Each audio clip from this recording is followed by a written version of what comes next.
Bonsoir bien-aimés, bonsoir mesdames, bonsoir messieurs. Que le Seigneur vous bénisse abondamment et que la grâce de l'Éternel vous accompagne, vous et votre famille, dans le nom puissant de Jésus. Je suis votre humble serviteur, l'évangéliste François Loumou. Et ce soir, je voudrais d'abord interpeller ici, dire merci à tous ceux qui prennent la peine d'écouter mes vidéos et de les partager. Et je voudrais ici vous encourager à vous abonner. Pour ceux qui me suivent sur YouTube, de vous abonner et de partager massivement mes vidéos. Ceux qui me suivent aussi sur TikTok, je vous prie de vous abonner, et ainsi que sur Facebook. C'est le même nom qui est utilisé partout, et évangéliste François Loumou. Ce soir, je voudrais vous entretenir sur un thème qui me dérange beaucoup. J'ai intitulé « Que les Africains arrêtent de se dévaloriser face aux Occidentaux ». Bien aimé, c'est une situation qui me dérange beaucoup parce que parfois nous accusons nos chefs d'État, nous accusons nos autorités en Afrique, mais quand nous nous regardons, quand nous étudions notre propre comportement, nous qui sommes au bas de l'échelle, nous constatons, je fais mon constat que nous ne sommes pas différents de nos dirigeants que nous critiquons au quotidien. Bien-aimés, je ne sais pas avec quoi on nous a lavé le cerveau. Et aujourd'hui, c'est nous, les Africains de la nouvelle génération, qui continuons. Nous avons critiqué nos leaders, nos aînés, d'avoir servi le colon, d'être soumis au colon. Aujourd'hui, nous faisons pareil. Regardons le comportement des Africains aujourd'hui face à l'Occident, face aux Occidentaux.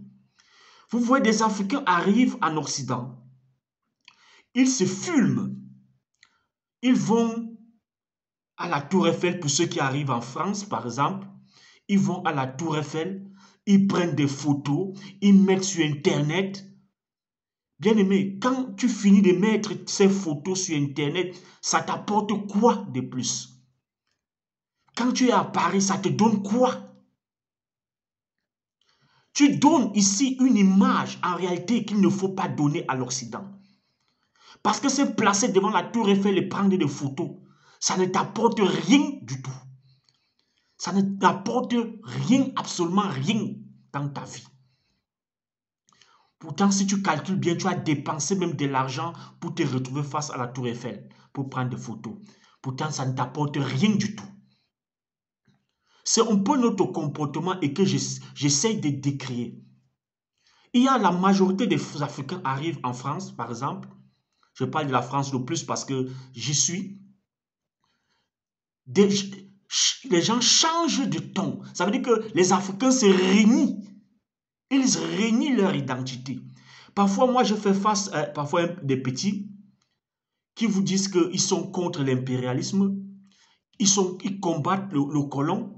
Mais vous êtes curieux de savoir que cette personne, quand vous écoutez la personne, vous réalisez qu'il n'est même pas en phase avec son combat qu'il est en train de dire qu'il mène. Parce que premièrement, il renie son identité. Il change de ton.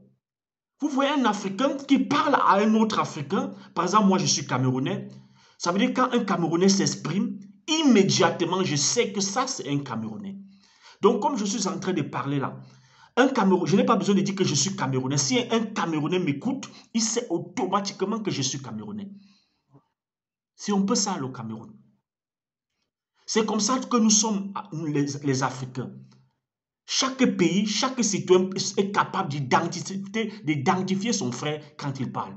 Mais, bien aimé, quand on voit les Africains arrivent en Europe, ils changent de ton, ils commencent à essayer d'imiter le blanc, ils commencent à wattiser, comme chez nous on dit, ils wattisent, donc ils veulent imiter le blanc. Ça veut dire que, c'est-à-dire, il renie son identité. Ça veut dire, tu es en train de dire aux blancs que tu es en train de démontrer que ta culture, ta nature, ton ton est dévalorisant. Que pour avoir une valeur, tu dois commencer à watiser. Ça veut dire à parler comme le blanc. C'est en parlant comme le blanc que tu auras une valeur, une plus-value dans ta vie. Vous voyez que, bien aimés, nous nous comportons plus que nos ennemis. Eux, c'est-à-dire, eux au moins, ils ont commencé à diriger avec les armes sur la tête. Tu n'avais pas moyen, on pouvait t'abattre. On peut encore leur accorder des situations atténuantes. Mais nous qui n'avons pas des armes sur la tête, comment se fait-il que tu renies même ta façon de parler? Il y a des Africains que face à son propre frère, il est incapable d'utiliser. Il se renie, il se met à parler comme un blanc. Pourtant, il est face à son frère qui s'exprime à sa méthode natale. Bien aimé, ça c'est se dénaturer. Ça veut dire que tu renies, tu te renies.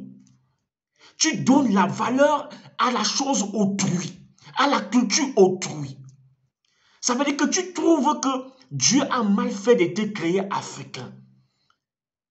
Dieu a mal fait de te créer africain.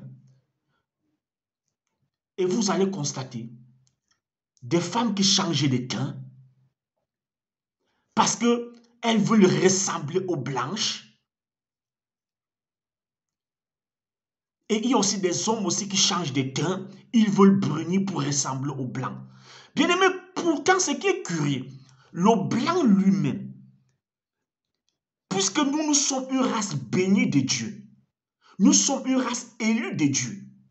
Dieu a tellement rempli le corps du noir avec des qualités que le blanc n'a pas. Pendant que le blanc il se bat, il réfléchit comment il va devenir noir. Le noir réfléchit comment il va devenir blanc. Voilà à quoi on se retrouve, très chers frères. Arrêtons de donner la valeur. Pour nous qui vivons en Occident, nous savons que le blanc n'est pas plus valeureux que nous. Il n'est même pas plus intelligent que nous. Ils ont seulement grandi dans un environnement qui a favorisé certaines choses dans leur vie. Si on nous met dans les mêmes conditions, nous sommes supérieurs. Et vous le savez, ceux qui travaillent en entreprise, vous le savez, qu'en termes d'intelligence, de capacités physiques, intellectuelles, nous sommes plus supérieurs. Mais regardez comment nous-mêmes, nous nous soumettons. Nous nous dévalorisons devant ces Occidentaux. Nous les amenons à nous piétiner davantage. Parce que nous ne voulons pas nous assumer. Assumer la culture que nous sommes. Assumer les êtres spirituels que nous sommes. Les êtres bénis de Dieu que nous sommes. Bien-aimé, je vais t'encourager à arrêter de te comporter comme un sous-homme. D'arrêter de watiser, de parler comme un blanc quand tu es face à un Africain. Il faut arrêter. Parle ça quand tu es face à un blanc si tu veux. Mais quand tu es face à un Africain, il faut arrêter ce comportement. Il faut arrêter. Il n'y a pas quelque chose qu'on vient mettre à ta gorge qu'il faut toujours, il faut obligatoirement watiser. Nous, Africains, Dieu nous a créés, il nous a bénis. Apprenons à nous accepter tels que nous sommes. Arrêtons de nous décaper la peau pour devenir comme des blancs. Nous sommes meilleurs que ces gens. Et vous le savez. Nous sommes meilleurs. Acceptons-nous et donnons-nous la valeur qu'il se doit. Quand je parle des Africains ici, ce n'est pas seulement le continent africain. Tous les Noirs, si tu as la peau noire, quel qu'en soit le lieu où tu te trouves dans le monde entier, tu es un Africain. Médite bien sur tes origines. Tu sauras que tu es un Africain. Je dis parce que certains m'interpellent que comme moi, je ne suis pas africain, mais tu es noir. Quand tu es noir, tu es africain. Quel qu'en soit le lieu où tu te trouves, tu es africain. Que le Seigneur te bénisse et qu'il t'aide à comprendre et qu'il te sorte de ce complexe. dans le nom de Jésus-Christ. Si tu as aimé la vidéo, partage-la afin qu'ensemble, nous essayons de sortir de ce complexe. Que le Seigneur vous bénisse abondamment. Bonsoir.